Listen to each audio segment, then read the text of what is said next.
نحمده ونصلي على رسوله الكريم اما بعد فاعوذ بالله من الشيطان الرجيم بسم الله الرحمن الرحيم ولا تقولوا لمن يقتل في سبيل الله اموات بل احياء ولكن لا تشعرون صدق الله العظيم اللهم صل على سيدنا ومولانا محمد وبارك وسلم علیہ۔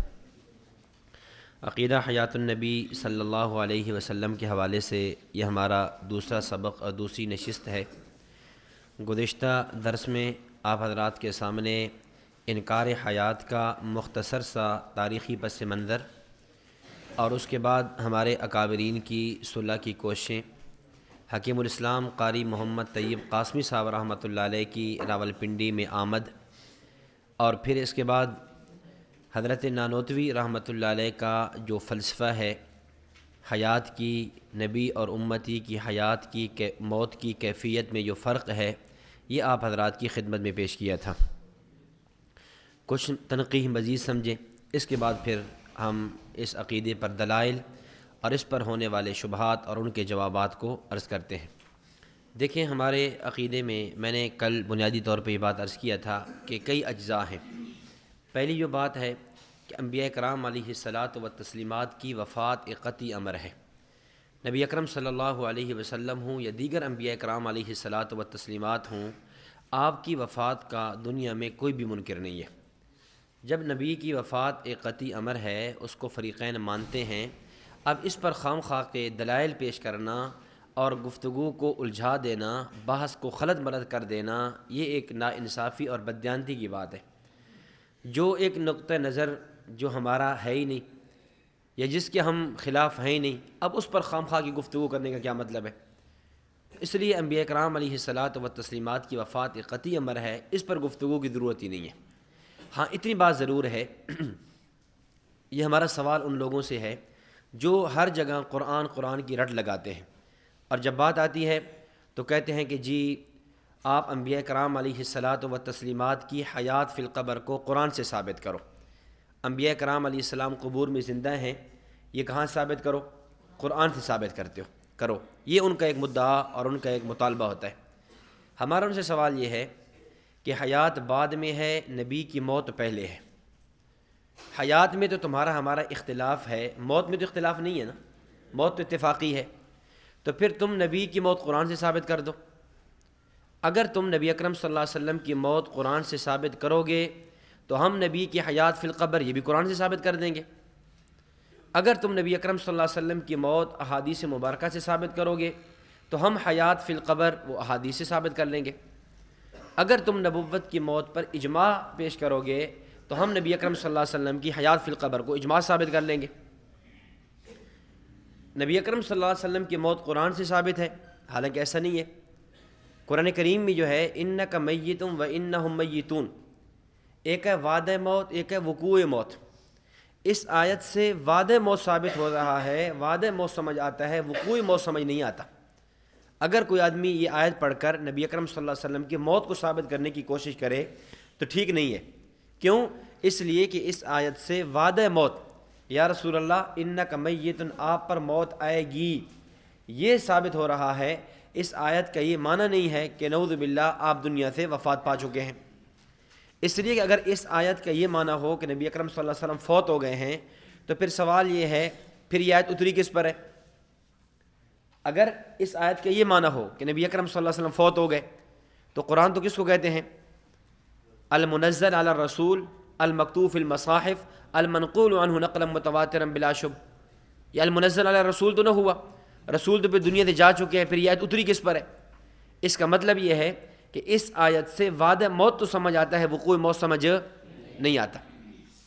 اسی طرح نبی اکرم صلی اللہ علیہ وسلم کی کوئی ایک حدیث بھی ایسی نہیں ہے جس میں آپ نے یہ فرمایا ہو کہ میں فوت ہو چکا ہوں۔ اگر آپ یہ فرما دیں میں فوت ہو چکا ہوں، پھر وہ حدیث کس چیز کی؟ حدیث تو وہ ہوگی نا کہ جو جملہ آپ صلی اللہ علیہ وسلم عالم دنیا میں فرمائیں گے۔ ہاں، یہ تو آپ فرما رہے ہیں وَهُوَ يُوحَىٰ إِلَيَّ أَنَا مَقْبُوضٌ، مجھے وحی کی گئی ہے کہ میرے اوپر موت آئے گی۔ وعدہ موت تو آپ ذکر کر رہے ہیں، لیکن وقوع موت کہ میرے اوپر موت آ چکی ہے، اس کا ذکر قرآن میں بھی نہیں ہے، اس کا ذکر حدیث میں بھی نہیں ہے۔ ہاں، اس کا ذکر کہاں ہے؟ خطبہ صدیق اکبر رضی اللہ تعالیٰ عنہ میں ہے۔ صحیح بخاری خطبہ صدیق اکبر۔ ہم کہتے ہیں کہ اگر تم نبی اکرم صلی اللہ علیہ وسلم کی موت قرآن سے ثابت کرو تو ہم بھی حیات فی القبر قرآن سے ثابت کریں گے، تم نبی کی موت حدیث سے ثابت کرو تو ہم بھی نبی اکرم صلی اللہ علیہ وسلم کی حیات فی القبر حدیث سے ثابت کریں گے۔ اگر تم نبی اکرم صلی اللہ علیہ وسلم کی موت پر قرآن بھی پیش نہیں کر سکتے اور یقیناً نہیں کر سکتے، احادیث بھی پیش نہیں کر سکتے، یقیناً نہیں کر سکتے، تم نبی کی موت پر خطبہ صدیق اکبر پیش کرو گے تو ہم بھی نبی کی حیات فی القبر پر خطبہ صدیق اکبر پیش کریں گے۔ تو جو طرز استدلال تمہارا ہوگا وہی ہمارا ہوگا۔ کتنی عجیب بات ہے کہ جس نقطۂ نظر میں فریقین متفق ہیں اس پر ان کے بعد دلیل کے لیے قرآن نہیں ہے، حدیث نہیں ہے، اور رٹ کیا لگائی ہے کہ عقیدہ ہوتا ہی وہی ہے جو قرآن سے ثابت ہو۔ تو کیا یہ عقیدہ نہیں ہے کہ انبیاء کرام علیہ السلام پر موت آئی ہے؟ یا تو کہہ دو یہ عقیدہ نہیں ہے، یا اس عقیدے کا انکار کر دو۔ تو کیا ہر عقیدے کا قرآن سے دکھانا ضروری ہے؟ اصل میں یہ بنیاد ہی غلط ہے۔ کچھ غلطیاں ایسی ہوتی ہیں جو یعنی بہت سے مسائل میں، عقائد میں وہ ہمارے اصولوں کے خلاف چلی جاتی ہیں اور ہم ان کو خود بنا کر بیٹھ جاتے ہیں۔ مثلا ہمارے ہاں بھی ایک اصول بنا دیا جاتا ہے کہ جی عقیدہ تو وہی ہوگا جو قرآن سے ثابت ہوگا، عقیدہ تو وہی ہوگا جو احادیث متواتر ثابت ہوگا۔ حضرت اقدس حضرت مولانا امیر صدر اکاڑوی صاحب رحمۃ اللہ علیہ فرماتے ہیں کہ ایک مرتبہ میں ایک مماتی مولوی کے پاس گیا تو حسن اتفاق اس وقت وہ تعلیم الاسلام مفتی کفایت اللہ دہلوی صاحب رحمۃ اللہ علیہ کی وہ کتاب پڑھا رہے تھے متوسطہ کے بچوں کو۔ تو بات چل پڑی حیات النبی صلی اللہ علیہ وسلم پر، تو مجھے کہنے لگے مولانا آپ اس عقیدے پر قرآن پیش کرو گے؟ تو میں نے کہا کیا ہر عقیدے کے ثبوت کے لیے قرآن ضروری ہے؟ ہر عقیدہ ثابت کرنے کے لیے قرآن ہی ضروری ہے، قرآن کے بغیر کوئی اور دلیل نہیں پیش کی جا سکتی؟ کہنے لگا کہ جی ہاں قرآن ہی ضروری ہے۔ تو میں نے کہا یہ جو دیکھو کہ یہ جو تعلیم الاسلام ہے اس کے دو حصے ہیں، پہلا حصہ عقائد کا ہے، دوسرا حصہ فقہی مسائل کا ہے۔ اس میں پہلا عقیدہ لکھا ہوا ہے کہ ہمارے نبی اکرم صلی اللہ علیہ وسلم کا نام محمد ہے، ان کے والد کا نام عبداللہ ہے، نبی اکرم صلی اللہ علیہ وسلم کے والد کا نام عبداللہ ہے، یہ ہمارا عقیدہ ہے، آپ اس عقیدے پر قرآن کریم کی کوئی آیت پیش کر دیں۔ اگلا عقیدہ لکھا ہے کہ ہمارے نبی اکرم صلی اللہ علیہ وسلم کی والدہ کا نام حضرت آمنہ ہے، آپ اس عقیدے پر بھی قرآن کریم کی 6238 آیات میں سے ایک آیت پیش کر دیں۔ کہتے نہیں جی وہ ہے تو صحیح لیکن یہ جو کتب احادیث سے ثابت ہے۔ تو میں نے کہا آپ تو ابھی کہہ رہے تھے کہ عقیدہ ہوگا وہی جو کس سے ثابت ہوگا؟ قرآن سے ثابت ہوگا، اب آپ فوراً حدیث کی طرف آ گئے۔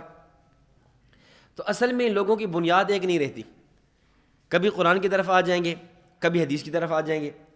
جیسے ولا تقولوا لمن یقتل، خیر میں اس پہ آگے عرض کرتا ہوں جا کر کہ ولا تقولوا لمن یقتل کو جب ہم پیش کرتے ہیں پھر کہتے ہیں نہیں حدیث دیکھ لو، صحیح مسلم کی روایت دیکھ لو، اب قرآن گیا۔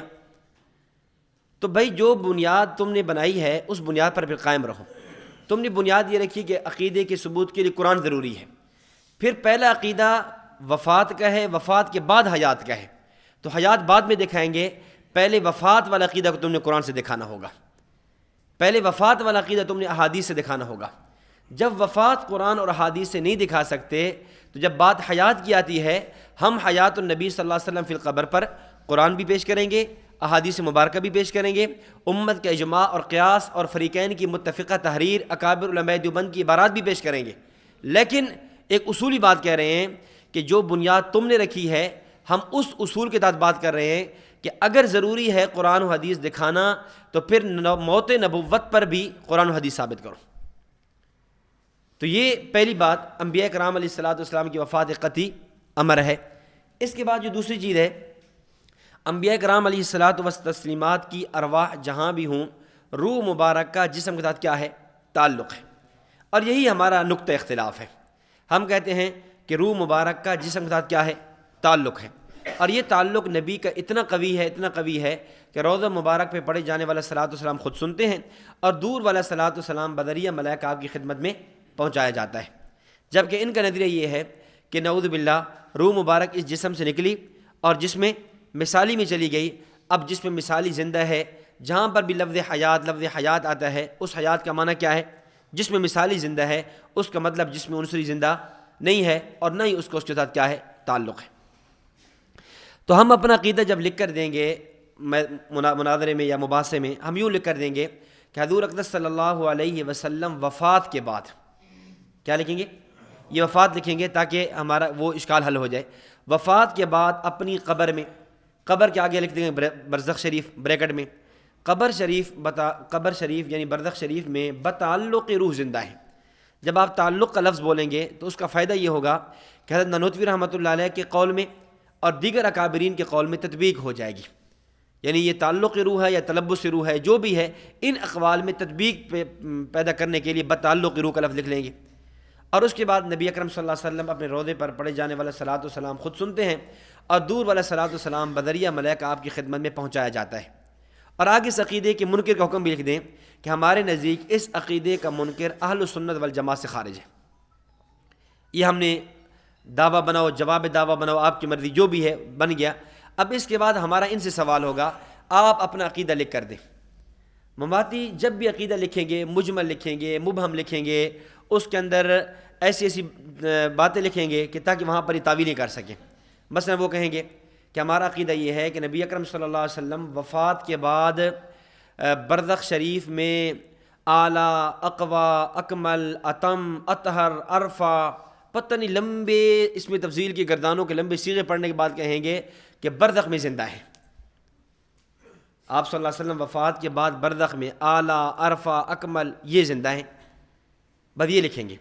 آپ انہیں کہیں کہ آپ کا دعویٰ یہ بالکل مبہم ہے، آپ کا دعویٰ یا جواب دعویٰ جو بھی ہے وہ کیا ہے؟ مبہم ہے۔ آپ کہہ رہے ہیں کہ نبی اکرم صلی اللہ علیہ وسلم وفات کے بعد اپنی قبر میں، وفات کے بعد برزخ میں، اولاً تو یہ ثابت کرنا ہوگا کہ برزخ اور قبر کیا اس میں تضاد ہے؟ یا پڑھ لیں نا ثواب عذاب قبر میں، قبر اور برزخ میں منافات ہے، پہلے تو یہ بات حل کریں۔ پھر آپ کہہ رہے ہیں کہ آپ صلی اللہ علیہ وسلم وفات کے بعد برزخ میں زندہ ہیں۔ بھئی اس برزخ میں زندگی سے کون سی زندگی مراد ہے؟ آپ صلی اللہ علیہ وسلم کی جسد عنصری والی حیات مراد ہے یا نبی اکرم صلی اللہ علیہ وسلم کی جسم مثالی والی حیات مراد ہے؟ اگر تو آپ کہیں کہ جسد عنصری والی روضے والا جو جسم ہے یہی زندہ ہے، پھر تمہارا ہمارا اختلاف ختم۔ اگر آپ کہہ رہے ہیں کہ جسم مثالی زندہ ہے اور جسم مثالی کا اس جسم کے روح کا یا جسم مثالی کا اس جسم کے ساتھ کوئی تعلق نہیں ہے تو یہ حیات بنتی نہیں ہے، یہ حیات بنتی ہی نہیں ہے۔ کیوں؟ اس لیے حیات کی تعریف کیا ہے؟ توجہ سے دیکھیں، ایک لفظ ہے موت اور ایک ہے لفظ حیات، یہ دونوں متضاد ہیں، ضد ہیں۔ الذی خلق الموت والحیات لیبلوکم ایکم احسن عملا۔ اب یہ حضرات جو تعریف موت کی کرتے ہیں وہی حیات کی کرتے ہیں، حالانکہ موت اور حیات میں آپس میں کیا ہے؟ تضاد ہے۔ دیکھیں، حیات کی دو تعریفیں ہیں۔ حیات کا ایک معنی یہ ہے کہ روح جسم میں ہو، یہ حیات ہے۔ جیسے ہم بیٹھے ہوئے ہیں نا، ہماری روحیں ہماری جسموں میں ہیں، ہم زندہ ہیں، جاگ رہے ہیں، بیدار ہیں، یہ ہم پر کیا لفظ اطلاق ہوگا؟ حج کا، حیٌ کا، زندہ ہونے کا۔ تو حیات کا ایک معنی یہ ہے کہ روح جسم میں ہو، یہ بھی حیات ہے۔ نمبر دو، روح جسم میں نہ ہو لیکن روح کا جسم سے تعلق ہو، روح جسم میں نہ ہو لیکن روح کا جسم سے کیا ہو؟ تعلق ہو، یہ بھی حیات ہے۔ مثال کے طور پہ ایک بندہ سو جاتا ہے، نائم ہے، سونے والا ہے۔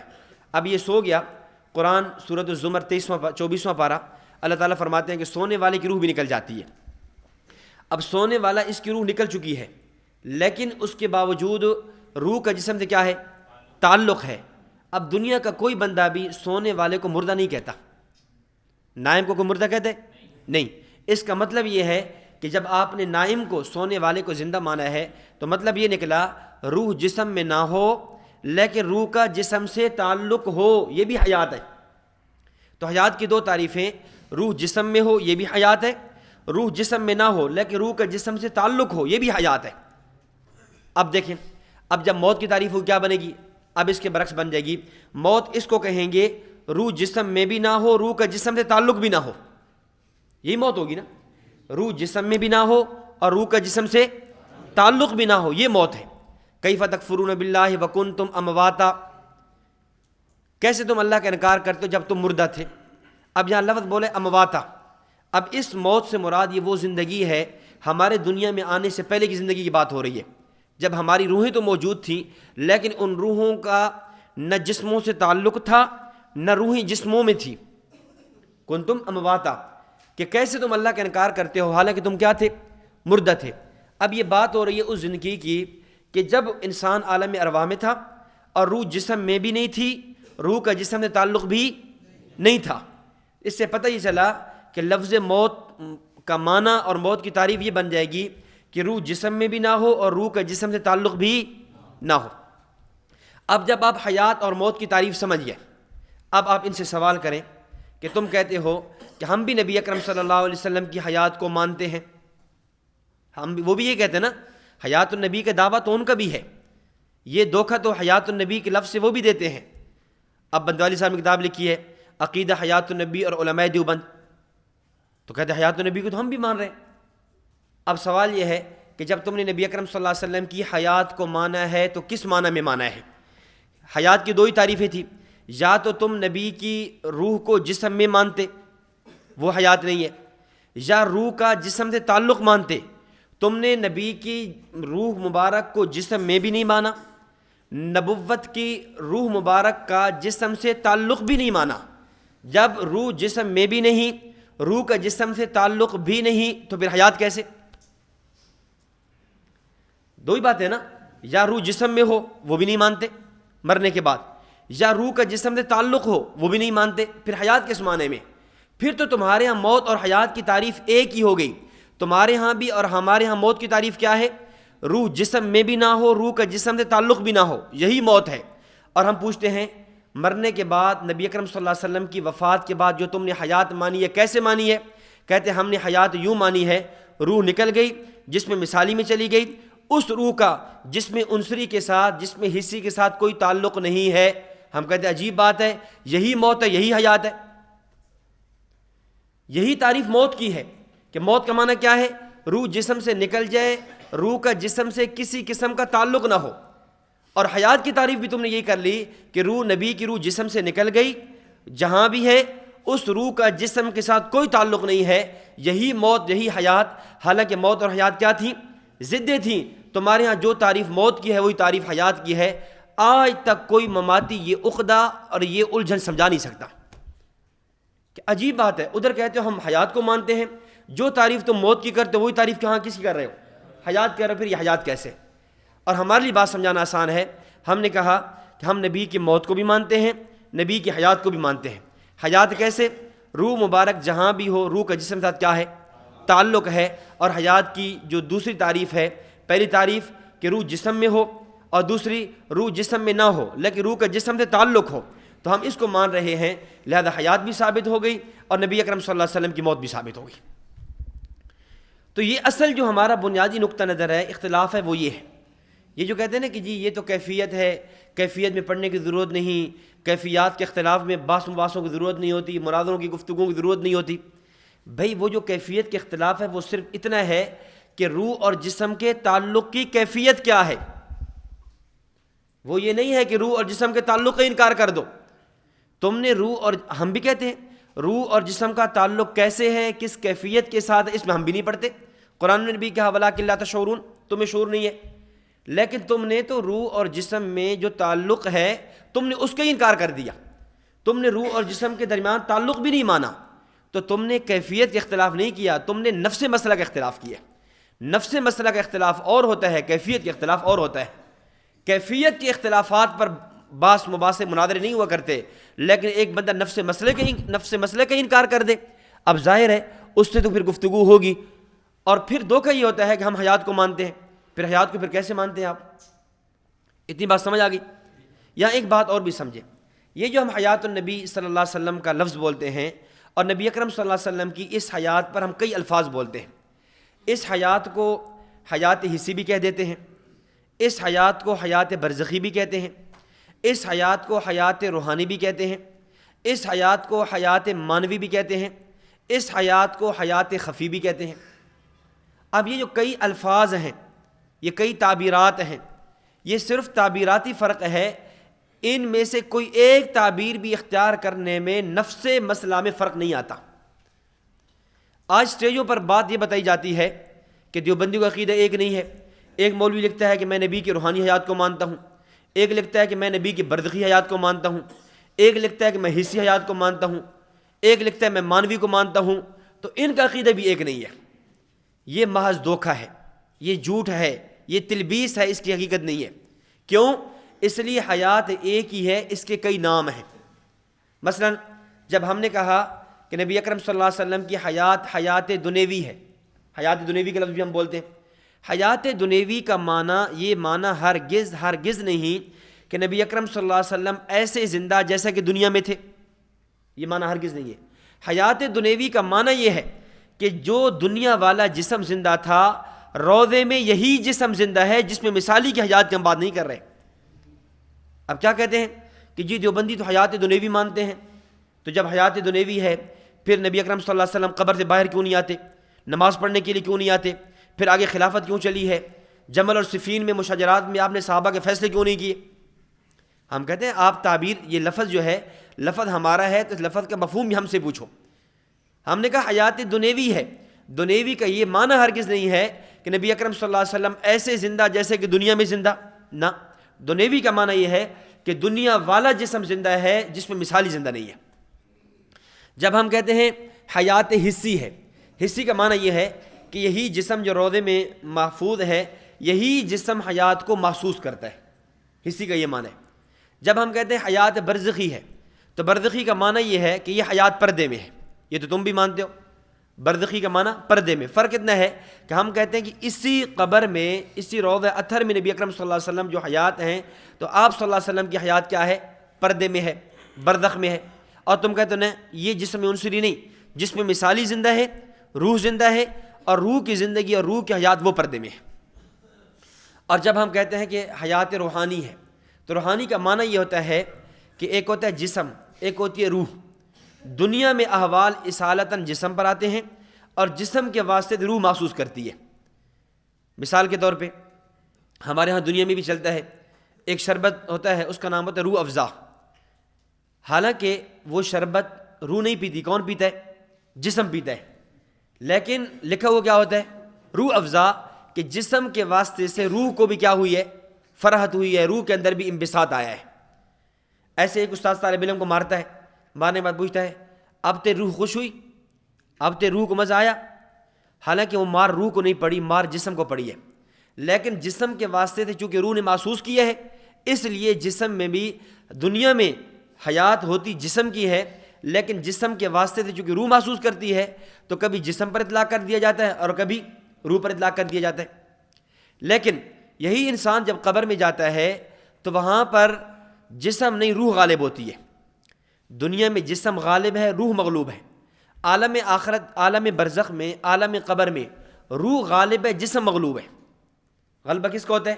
روح کا ہوتا ہے. اس سے ہم کہتے ہیں فلاں بزرگ کی روح کو اصال ثواب کر دو. کیوں؟ وہاں غلبہ روح کا ہے.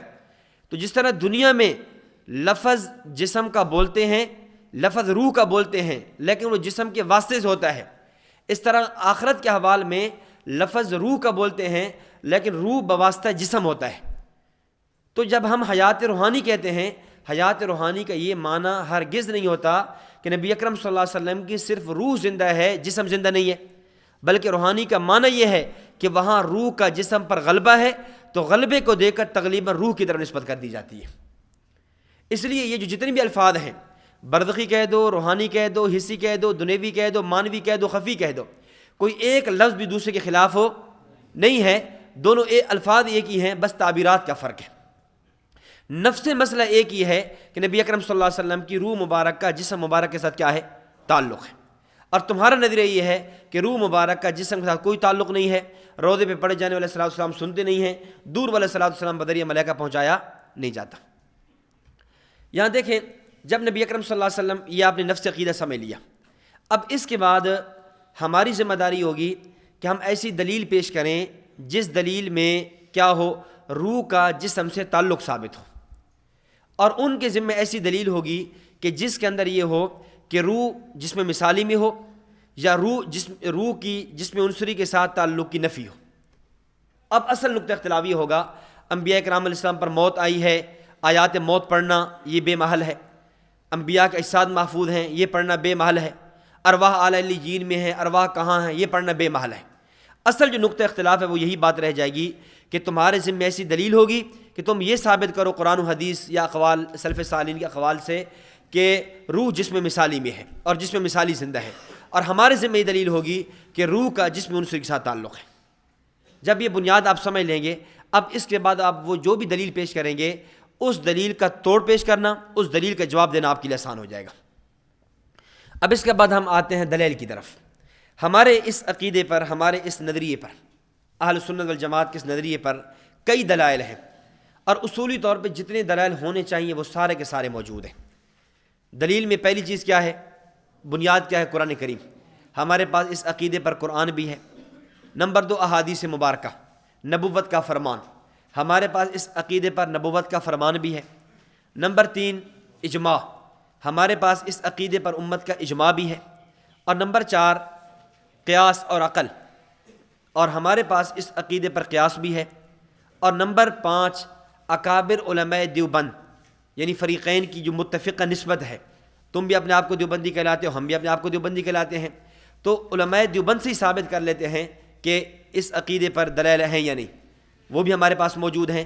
اور چھٹی اور آخری دلیل فریقین کی متفقہ تحریر، یہ ہمارا وہ عقیدہ ہے جس پہ تمہارے علماء بھی متفق ہیں اور تمہارے علماء بھی سائن کر کے جا چکے ہیں۔ 6 طرح کے دلائل ہم اس عقیدے پر پیش کر سکتے ہیں۔ یہاں دیکھیں 2 انداز ہوتے ہیں گفتگو کے۔ ایک انداز ہے محققانہ، مدرسانہ اور کلاس کا، درسگاہ کا۔ اس میں تو ترتیب یہی ہے کہ آپ پہلے قرآن پیش کریں گے، پھر حدیث پیش کریں گے، پھر اجماع پیش کریں گے، پھر قیاس، پھر علماء دیوبند، پھر فریقین کی متفقہ تحریر۔ اور ایک انداز ہے مناظرانہ، مخاصمانہ۔ وہ کیا ہے؟ وہ یہ ہے کہ علم المناظرہ کا اصول یہ ہے کہ سب سے پہلے وہ دلیل پیش کریں جس دلیل میں فریقین متفق کھڑے۔ سب سے پہلے وہ دلیل، وہ نسبت پیش کریں جس نسبت میں فریقین کیا ہیں؟ متفق ہیں۔ اب کون سی نسبت میں فریقین متفق ہیں؟ دیوبندیت کی نسبت میں۔ وہ بھی اپنے آپ کو دیوبندی کہلاتے ہیں، ہم بھی اپنے آپ کو دیوبندی کہلاتے ہیں۔ تو اب اس عقیدے پر سب سے پہلے ہم علماء دیوبند کو پیش کر دیتے ہیں۔ اس کی وجہ یہ ہے کہ قرآن پیش کریں گے، ممکن ہے آپ قرآن سے دھوکہ دے جائیں۔ احادیث پیش کریں، ممکن ہے آپ احادیث کی غلط تشریح کر دیں۔ تو علماء دیوبند وہ نسبت ہے جس پر فریقین متفق ہیں۔ جب متفق ہیں ہم علماء دیوبند سے فیصلہ کرا لیتے ہیں۔ اگر علماء دیوبند ہمارے والے عقیدے کی بات کریں تو پھر ہم دیوبندی، اگر علماء دیوبند تمہارے والے عقیدے کی بات کریں پھر تم دیوبندی۔ تو اس دیوبندیت کی نسبت پہ آ جاتے ہیں۔ اس پر میں مثال کرتا ہوں۔ حضرت مولانا امیر صفدر رکاڑوی صاحب رحمۃ اللہ علیہ فرمایا کرتے تھے، حضرت فرماتے تھے کہ جب آپ کی بریلویوں سے، اہل بدعت سے گفتگو ہو تو اس میں آپ کوشش کریں سب سے پہلے حنفیت کو لے کر آئیں، چونکہ نسبت حنفیت میں دونوں متفق ہیں۔ وہ بھی اپنے آپ کو حنفی کہتے ہیں، ہم بھی اپنے آپ کو حنفی کہلواتے ہیں۔ مثال کے طور پر حضرت فرماتے ہیں کہ آپ کی گفتگو ہو رہی ہے اذان سے پہلے صلاۃ و سلام پڑھنے پر، درود شریف پڑھنے پر، تو آپ ان سے پوچھیں کہ درود شریف کئی ہیں؟ ایک درود وہ ہے جو نماز میں پڑھا جاتا ہے، ایک درود وہ ہے جو جنازہ میں پڑھا جاتا ہے۔ نماز میں جب قاعدہ خیرہ میں ہم درود پڑھتے ہیں، کیا اس درود شریف کے ثبوت پر فقہ حنفی کی کتابوں کی عبارات موجود ہیں؟ فقہ حنفیہ نے اس پر لکھا ہے۔ اب آپ کے سامنے اہل بدعت کا مولوی کتابوں کے اور ہماری فقہ حنفی کے متون کے شروع کے انبار لگا دے گا۔ وہ قدوری دکھائے گا، کنز دکھائے گا، بحر الرائق دکھائے گا، نہر الفائق دکھائے گا، شرح وقایہ دکھائے گا، عمدۃ الرعایہ دکھائے گا، مبسوط، سیر کبیر، سیر صغیر، اور فتاوی عالمگیری، فتاوی شامی، رد المختار، در المختار، تنویر الابصار، کتابوں کا انبار لگا دے گا کہ دیکھو فلاں حنفی نے بھی لکھا، فلاں حنفی نے بھی لکھا کہ نماز کے اندر قید اخیرہ میں درود شریف پڑھا جاتا ہے۔ آپ کہنا بالکل ٹھیک ہے۔ اب دوسرا سوال کریں، ایک درود شریف وہ ہے جو جنازے میں دوسری تکبیر کے بعد پڑھا جاتا ہے، کیا اس کے ثبوت پر فقہ حنفیہ کی عبارات ہیں؟ اب اس پر بھی وہ آپ کے سامنے دلیل کا انبار لگا دے گا، فقہ حنفی کے متون اور شروع کو پیش کر دے گا۔ اب تیسرا سوال کریں کہ حضرت یہ جو آپ اذان سے پہلے الصلاۃ والسلام علیک یا رسول اللہ پڑھتے ہیں، کیا اس کو بھی فقہ حنفیہ نے لکھا ہے؟ اب فوراً کہے گا مولوی صاحب تو نے قرآن نہیں پڑھا، اللہ فرماتے ہیں ان اللہ وملائکتہ یصلون علی النبی یا ایھا الذین آمنوا صلوا علیہ وسلموا تسلیما۔ بڑے فقہ حنفی کے رٹ لگانے والے قرآن کی طرف نہیں جاتے تم؟ آپ کہیں بزرگوں اگر درود شریف نماز والا ثابت تھا، فقہ حنفیہ کو سمجھ آیا، لکھ دیا۔ جنازے کا درود شریف ثابت تھا، فقہ حنفیہ کو سمجھ آیا، لکھ دیا۔ تو یہ آیت کو آج تو اتری نہیں ہے، یہ آیت بھی تو فقہ حنفیہ سے پہلے اتر چکی تھی۔ اگر اس آیت سے اذان سے پہلے والا درود شریف ثابت ہوتا تو فقہا وہ بھی لکھ دیتے۔ یہ آیت کا ایک معنی وہ ہے جو تم سمجھے ہو، ایک معنی وہ ہے جو فقہا سمجھے ہیں۔ اب آپ بتائیں ہم تمہاری سمجھ کے اعتبار کریں، فقہ حنفیہ کی سمجھ کے اعتبار کریں؟ اب دیکھیں یہاں پر کوئی بھی بت آپ سے آگے نہیں چل سکے گا. یہی طرز ذرا آپ ان سے رکھ لیں. آپ ان سے پوچھیں کہ آپ دیوبندی ہو؟ جی میں دیوبندی ہوں. علماء دیوبند کا عقیدہ ٹھیک تھا؟ جی ٹھیک تھا. کیا علماء دیوبند نے اپنے اپنے فتاویٰ میں عقیدہ ختم نبوت لکھا ہے؟ ہاں لکھا ہے. آپ اٹھائیں فتاویٰ محمودیہ دیکھ لیں، کفایت المفتی دیکھ لیں، اشرف الفتاویٰ دیکھ لیں، امداد الفتاویٰ دیکھ لیں، امداد الاحکام دیکھ لیں، آپ کے مسائل ان کا حل دیکھ لیں، فتاویٰ عباد الرحمن دیکھ لیں، فتاویٰ عثمانی دیکھ لیں، فتاویٰ حقانیہ دیکھ لیں، فتاویٰ فریدیہ دیکھ لیں، سب میں لکھا ہوا ہے. اچھا بہت اچھا. اچھا علماء دیوبند حیات عیسیٰ کے قائل تھے اور کہیں لکھا ہے؟ جی ہاں بالکل لکھا ہے. اب اس پر بھی انبار لگا دے گا. علماء دیوبند ظہور مہدی کے قائل تھے، کیا اس پر لکھا ہے علماء دیوبند نے؟ جی جی بالکل لکھا ہے. اچھا علماء دیوبند عقیدہ حیات النبی صلی اللہ علیہ وسلم فی القبر کے قائل تھے، موت کے بعد اسی جسم کے ساتھ اسی قبر میں، کیا اس کو علماء دیوبند نے لکھا ہے؟ کہتے واہ تم پھر کتابیں پیش کرتے ہو، ہم کتاب اللہ پیش کرتے ہو، تم کتابیں پیش کرتے ہو. اب ڈائریکٹ قرآن پہ جائے گا. آپ اسے کہیں کہ جب بات حیات عیسیٰ کی تھی اس وقت کتاب اللہ یاد نہ آیا، بات ظہور مہدی کی ہوئی کتاب اللہ یاد نہیں آیا، بات حیات دجال کے نکلنے کی ہے، خروج یاجوج ماجوج کی ہے، ان کی جب بات تھی پھر کتاب اللہ یاد نہیں آیا. جب بات میں نے حیات النبی صلی اللہ علیہ وسلم فی القبر کی کیا فوراً آپ کو کتاب اللہ یاد آ گیا. یا تو پھر کہہ دو کہ میں دیوبندی نہیں ہوں، میں علماء دیوبند کو مانتا ہوں، لیکن مجموعہ علماء دیوبند سے اس عقیدے کے لکھنے میں غلطی ہوئی ہے، خطا ہوئی ہے. میں علماء دیوبند کا حیات النبی والا عقیدہ نہیں مانتا، باقی میں سارے عقیدے مانتا ہوں. یا یہ کہہ دو، یا پھر اپنے آپ کو دیوبندی کروانا چھوڑ دو. ادھر اپنے آپ کو دیوبندی بھی کہلواتے ہو اور ساتھ کیا ہے، جب اس عقیدے کی بات آتی ہے اب علماء دیوبند کی کتابوں کو کتابیں نہیں کتابڑیاں پیش کرتے ہو، تصغیر کے صیغہ کے ساتھ، حقارت کے صیغہ کے ساتھ. کہتے ہو یہ نہیں، ہم المحنت کو نہیں مانتے، ہم المحنت کو نہیں مانتے، کتاب اللہ کے مقابل میں ہے. ہم ان کتابوں کو نہیں مانتے، یہ کتابڑیاں ہیں، ہم کتاب اللہ کے مقابل میں نہیں مانتے. اب یہاں چلے جاتے ہو. تو اس لیے دلیل دینے کا طرز اور اصول یہ ہے، اہل بدعت سے گفتگو ہو سب سے پہلے کیا پیش کریں؟ فقہ حنفی کی عبارات پیش کریں. ان سے گفتگو ہو سب سے پہلے کس کو پیش کریں؟ علماء دیوبند کو پیش کریں. یا تو پہلے فیصلہ کر دو کہ ہم دیوبندی نہیں ہیں، بات یہ ختم، ہم سیدھا قرآن پہ چلے جاتے ہیں.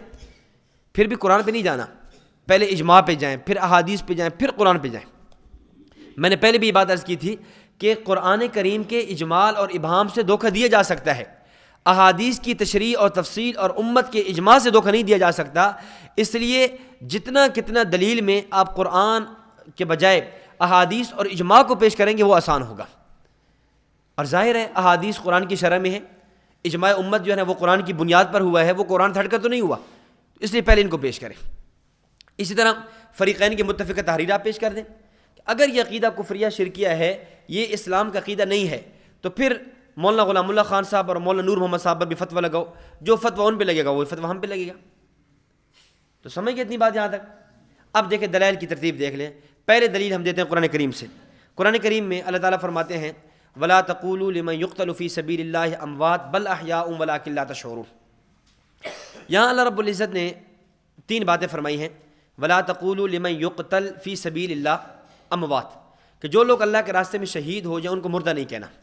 آگے فرمایا بل احیا، بلکہ وہ زندہ ہیں، اور زندگی کیسی ہے؟ وَلَٰكِن لَا تَشْعُرُونَ، تمہیں اس کی زندگی، ان کی زندگی کا شعور نہیں ہے.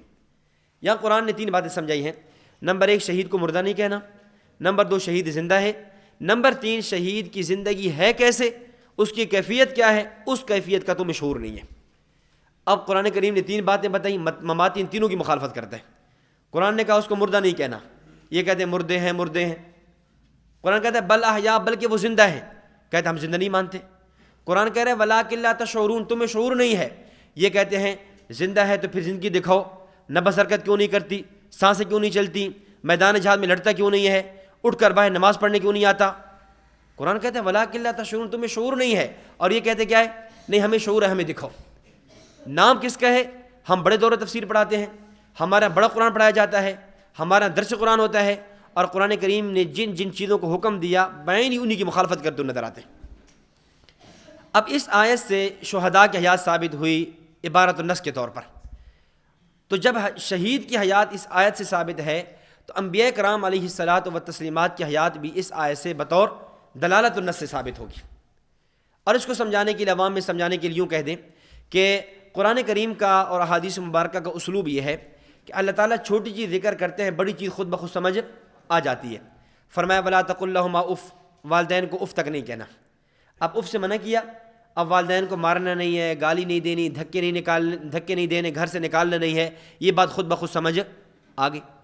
حدیث مبارک ابن ماجہ کی، قیامت والے دن قربانی کا جانور لایا جائے گا، یاتی یوم القیامت بقرونہا وادلافہا واشعارہا وان الدم لیقع من اللہ بمکان قبل ان یقع من الارض فطیب بها نفسا، کہ قیامت والے دن قربانی کا جانور لایا جائے گا، بقرونہا اس کے سینگ، واضلافہا اس کی کھر، اور واشعارہا اس کے بالوں کو میزان عمل میں تولا جائے گا۔ اب یہاں نبی اکرم صلی اللہ علیہ وسلم نے سینگ، کھر اور بالوں کا ذکر کیا ہے، اور قربانی کے جانور کے گوشت پر بھی اجر ہوگا یہ ذکر نہیں کیا، یہ خود بخود سمجھ آئے۔ تو چھوٹی چیز جو غیر معمولی ہے، جس کو عام طور پہ پھینک دیا جاتا ہے، جب اس پہ اجر ہے تو جو بڑی چیز ہے اور مقصودی چیز ہے اس پر بطریق اول اجر ہوگا، یہ بات خود بخود سمجھ آ گئی ہے۔ اور یہی اصول ہمارے ہاں عرف عام کے اندر چلتا ہے۔ کیا کہا جاتا ہے کہ جلسہ ہوا، جلسے کے بعد جو ہے نقیب نے، میزبان نے اعلان کیا کہ بھائی سب شرکاء سامعین تشریف رکھیں، جلسے کے اختتام پر سب کے لیے کھانا ہوگا۔ جلسہ ختم ہوا، اب خطیب صاحب بیان کر کے فوراً گاڑی میں بیٹھے اور روانہ ہو گئے۔ اب میزبان نے فون کیا، حضرت کھانا آپ کا لگایا تھا اور آپ کہاں ہیں؟ نکل گئے آپ۔ تو کہنے لگے کہ حضرت آپ نے جو اعلان کیا تھا، آپ نے سامعین اور شرکاء کا کیا تھا، میرا تو اعلان کیا نہیں تھا۔ تو وہ کہے گا حضرت اتنی بات بھی آپ کو سمجھ نہیں آئی، جب سامعین جو آپ کی وجہ سے آئے ہیں، جب ان کے کھانے کا انتظام ہے تو آپ کا انتظام تو بطریق اولا ہوگا۔ تو اب یہ ساری باتیں جمع کریں تو نتیجہ یہ نکلا کہ قرآن کریم ولا تقل لہما اف کہتا ہے، والدین کو اف نہیں کہنا، والدین کو مارنا ناجائز ہے، دھکے دینا ناجائز ہے، گالی نکالنا ناجائز ہے، یہ خود بخود سمجھ آ گیا۔ حدیث نے کہا یاتی یوم القیامت بقرونہا واضلافہا واشعارہا، کہ قربانی کے جانور کے سینگ پر، کھر پر اجر ہے، یہ حدیث نے بیان کیا، اور اس پر گوشت پر بھی اجر ہے، یہ خود بخود سمجھ آ گیا۔ ہمارے عرف عام میں اعلان ہوتا ہے کہ سامعین کے لیے کھانے کا انتظام ہے، تو جو خطیب ہے، مدرس ہے، اس کے لیے کھانے کا انتظام ہے، یہ خود بخود سمجھ آ گیا۔ اسی طرح اللہ نے فرمایا وَلَا تَقُولُوا لِمَنْ يُقْتَلُ فِي سَبِيلِ اللَّهِ أَمْوَاتٌ، کہ وہ لوگ جو اللہ کے راستے میں شہید ہو جائیں کہ ان کو مردہ نہیں کہنا۔ قرآن نے شہید کی حیات کی بات کی ہے، تو نبی جو اس سے بڑھ کے ہے، بڑے درجے والا ہے، جس کی وجہ سے شہید کو حیات ملی ہے، وہ نبی بطریق اولا زندہ ہے، اس کی حیات خود بخود سمجھ آ گئی ہے۔ تو اس آیت سے شہید کی جہاں حیات ثابت ہو رہی ہے، وہاں پر نبی کی حیات بھی کیا ہو رہی ہے؟ ثابت ہو رہی ہے۔ اب وہ لوگ کیا کہتے ہیں یہ تو شہید کے بارے میں، نبی کے بارے میں دیکھ لو۔ تو ہم نے بات سمجھا دی کہ جب نبی زندہ ہے جو تیسرے نمبر پر ہے، اولئک الذین انعم اللہ علیہم من النبیین والصدیقین والشہداء، شہید تیسرے درجے والا جب وہ زندہ ہے تو پھر صدیق اور نبی جو پہلا اور بنیادی درجے والا ہے وہ زندہ کیوں نہیں ہوگا؟ وہ تو خود بخود بات سمجھ آ گئی ہے۔ ہاں یہ تو ہو سکتا تھا اللہ تعالیٰ یہاں نبی کی حیات کو ذکر کرتے تو شہید کی حیات خود بخود سمجھ نہ آتی، ذہن میں سوال آ جاتا کہ بھئی نبی تو بڑے مقام کا ہے، بڑے درجے کا ہے، نبی کی حیات کی بات ہو رہی، شہید کی تھوڑی بات ہو رہی ہے۔ لیکن اللہ تعالیٰ نے شہید کی حیات کو بات کی ہے، نبی کی حیات خود بخود سمجھ آئی ہے۔ اب اس پر دوسری بات جو بہت بڑی اہم ہے اس کو سمجھنا۔ ہم جو یہ بات کہہ رہے ہیں کہ اس سے جس میں عنصری کے ساتھ حیات ثابت ہوتی ہے، وہ کیسے ثابت ہوتی ہے اس کو سمجھنا، کیونکہ ہم نے اصل تو یہ ثابت کرنا ہے نا کہ نبی کا روح کا جسم مبارک کے ساتھ تعلق ہے۔ وہ یوں ہے، یہاں اللہ تعالیٰ فرماتے ہیں وَلَا تَقُولُوا لِمَنْ يُقْتَلْ، کہ نہ کہو اس کے بارے میں جو قتل کیا جائے، توجہ کے ساتھ، جو قتل کیا جائے اس کے بارے میں نہ کہو، لِمَنْ يُقْتَلْ۔ اب آپ بتائیں قتل میدان جہاد میں جسم ہوا یا روح ہوئی ہے؟ بولتے نہیں ہیں، جسم ہوا ہے۔ جو جسم قتل ہوا ہے، فرمایا وَلَا تَقُولُوا لِمَنْ يُقْتَلْ فِي سَبِيلِ اللَّهِ أَمْوَاتٌ، وہ جسم جو اللہ کے راستے میں گیا ہے اس کو مردہ نہیں کہنا، بل احیا، بل آتا ہے استدراک کے لیے، ما قبل میں جس کی نفی کی ہے اسی کے آگے اس بات ہے، یا ما قبل میں جس کا اس بات آگے اس کی نفی ہے، کہ وَلَا تَقُولُوا لِمَنْ يُقْتَلْ، وہ شہید جو اللہ کے راستے میں شہید ہوا ہے، اس جو جسم شہید ہوا ہے اس جسم کو مردہ نہیں کہنا، بل احیا، بلکہ وہی جسم کیا ہے؟ زندہ ہے۔ اب یہاں پر تحریف کیا کرتے ہیں کہ وَلَا تَقُولُوا لِمَنْ يُقْتَلْ، یقتل میں تو مراد ہے جسم، آگے جب آیا بل کے بعد کیا کہتے ہیں؟ احیا، یہاں روح زندہ ہے۔ یہ بالکل قیدانیوں والا ترجمہ کرتے ہیں۔ قیدانی کیا ترجمہ کرتے ہیں؟ وَمَا قَتَلُوهُ وَمَا صَلَبُوهُ وَلَكِنْ شُبِّهَ لَهُمْ، حیات عیسیٰ میں، کہ عیسیٰ علیہ السلام یہودی کہہ رہے ہیں ہم نے عیسیٰ کو قتل کر دیا، عیسیٰ علیہ السلام کے جسم کو یا روح کو؟ جسم کو۔ قرآن نے کہا نا وَمَا قَتَلُوهُ، یہودی عیسیٰ علیہ السلام کے جسم کو قتل نہیں کر سکے. وما صلبوہ، انہوں نے کہا ہم نے سولی پہ چڑھا دیا. جسم یا روح؟ جسم. فرمایا نہ، وما صلبوہ، جسم کو انہوں نے سولی پر بھی نہیں چڑھایا. آگے فرمایا بر رفعہ اللہ، بلکہ اللہ نے روح کو اٹھا لیا. یہ قیدیانی کا ترجمہ ہے. وما قتلوہ، جسم قتل نہیں ہوا. وما صلبوہ، جسم سولی نہیں چڑھا.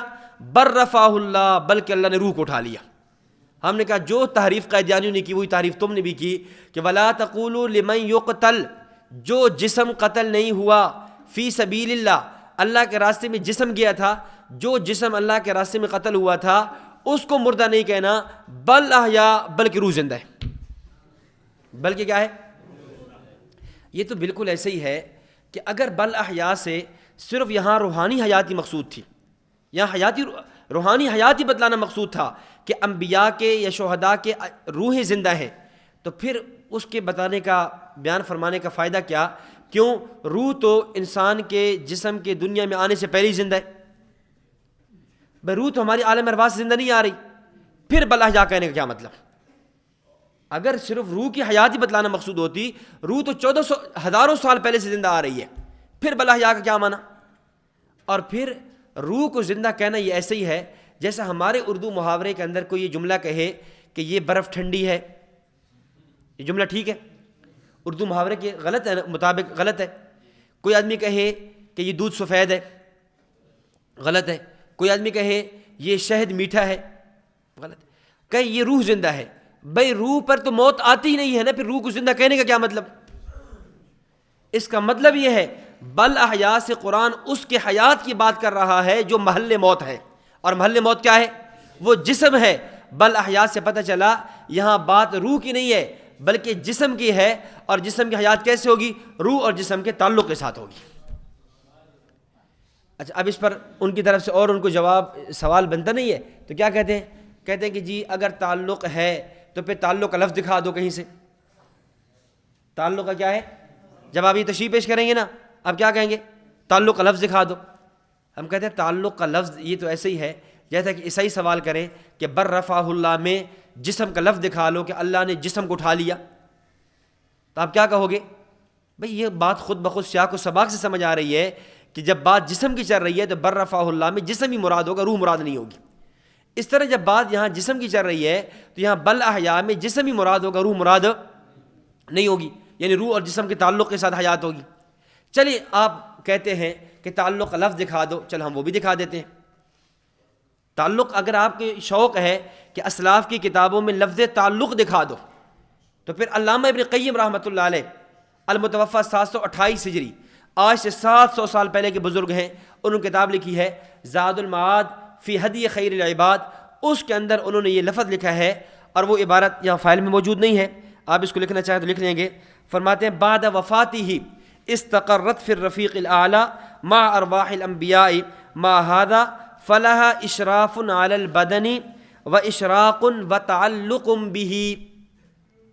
اشراف و اشراق و تعلق به کہ انبیاء کرام علیہ الصلوۃ والسلام کی ارواح جہاں بھی ہوں، اعلی علیین میں ہوں، ارواح کا اجسام کے ساتھ جھکاؤ ہوتا ہے، و تعلق به، اور ارواح کا اجسام کے ساتھ کیا ہوتا ہے؟ تعلق ہوتا ہے. چلے آپ کہہ رہے تھے تعلق کا لفظ دکھا دو، یہ منہ مانگی موت، تعلق کا لفظ بھی تمہارے سامنے ہے. ہم نے اپنے موقف پر پوری دلیل پیش کر دی. اب اس آیت پر ایک اور دکھ ہے. کہتے کہ جی ہم اس آیت کی تفصیل جو ہے حدیث کی روشنی میں کریں گے. اس آیت کی تفصیل نہیں بلکہ کیا کہیں گے؟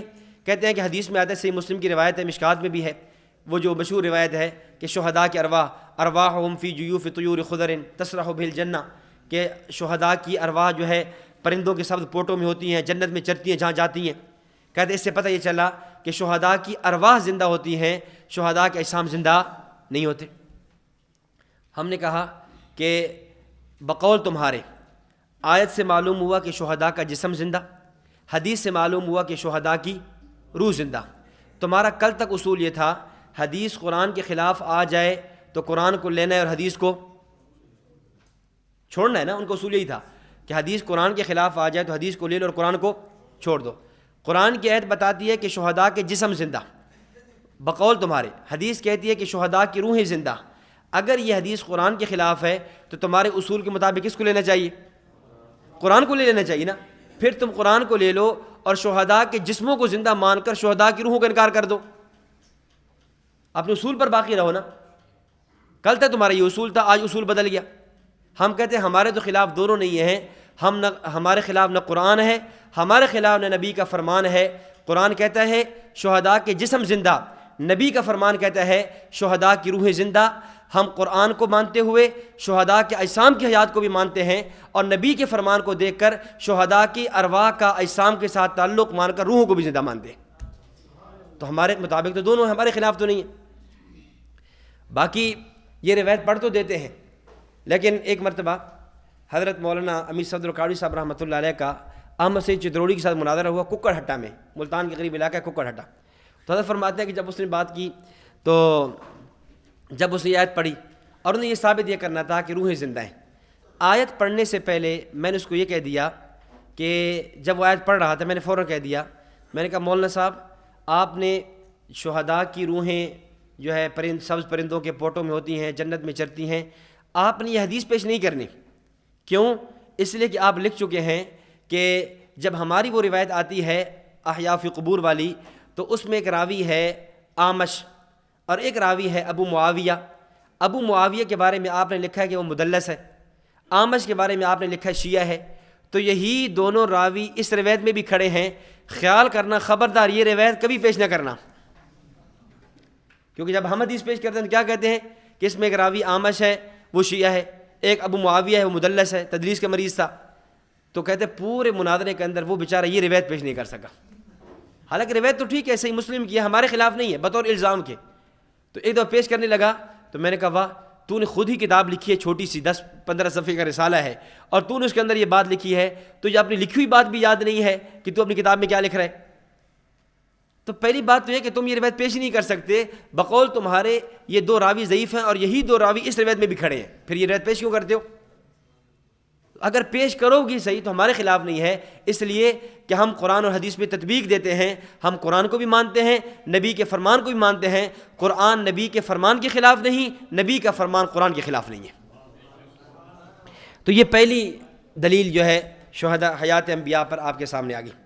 اب اسی پر جو ہے نا دوسری دلیل جو سورہ آل عمران میں ہے, وَلَا تَحْسَبَنَّ الَّذِينَ قُتِلُوا فِي سَبِيلِ اللَّهِ أَمْوَاتًا بَلْ أَحْيَاءٌ عِندَ رَبِّهِمْ يُرْزَقُونَ. یہاں اللہ تعالیٰ نے فرمایا وَلَا تَقُولُوا, حضرت سعید دامت برکات والی فرماتے ہیں وَلَا تَقُولُوا فرما کر فرمایا کہ شہداء کی حیات کے بارے میں بد زبانی نہیں کرنا, اور وَلَا تَحْسَبَنَّ فرمایا کر فرمایا کہ شہداء کی حیات کے بارے میں بدگمانی نہ کرنا. شہداء کی حیات ایسی ہے کہ ان کے بارے میں نہ بد زبانی کی اجازت ہے اور نہ ہی بدگمانی کی اجازت ہے. اور اللہ رب العزت نے اس میں بھی فرمایا کہ شہداء زندہ ہیں. البتہ اس آیت پر اشکال ان کی طرف سے یہ ہوتا ہے, کہتے ہیں آیت الفاظ ہیں بل احیاء عند ربہم یرزقون. توجہ رکھنا, بل احیاء عند ربہم, جب یہ لوگ اپنے خطبوں میں آیت پڑھتے ہیں نا پھر یوں پڑھتے ہیں بل احیاء عند ربہم عند ربہم عند ربہم, کہ شہداء زندہ ہیں رب کے پاس, جس میں مثالی زندہ ہے, روحیں زندہ ہیں اور فلاں زندہ ہے, اور یہ دنیا میں مانتے ہیں. تو یہ عند ربہم جب پڑھتے ہیں نا ایسے آسمان طرف اشارہ کر رہے ہوتے ہیں, اور کہتے ہیں یہ آیت ہمارے عقیدے کو ثابت کر رہی ہے کہ ہم شہداء کو زندہ مانتے رب کے پاس اور یہ زندہ مانتے قبروں میں. اشکال سمجھا گیا ان کا؟ جواب سمجھنا. ہم کہتے ہیں اچھا عند ربہم شہداء رب کے پاس زندہ, تو رب کہاں ہے؟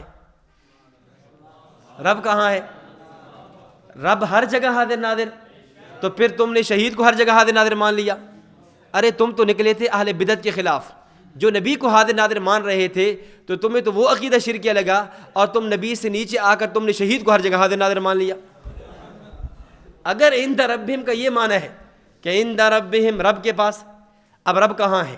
ایک عقیدہ اہل سنت کا ہے, اس میں تم ہمارے ساتھ متفق ہو کہ رب کہاں ہے؟ ہر جگہ.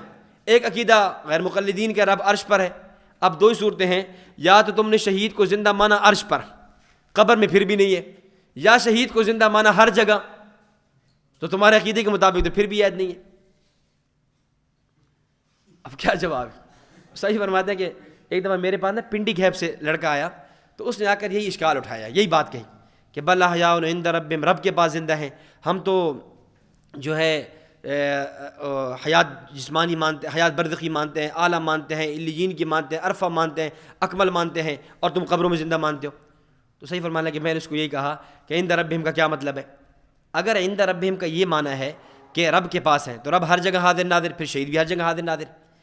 اگر عند ربہم کا یہ معنی ہے کہ رب عرش پر ہے بطور غیر مقلدین کے نزدیک، تو پھر شہید بھی کیا ہوں گے؟ عرش پر ہوں گے۔ تو کہنے لگا کہ حضرت پھر آپ سمجھا دیں۔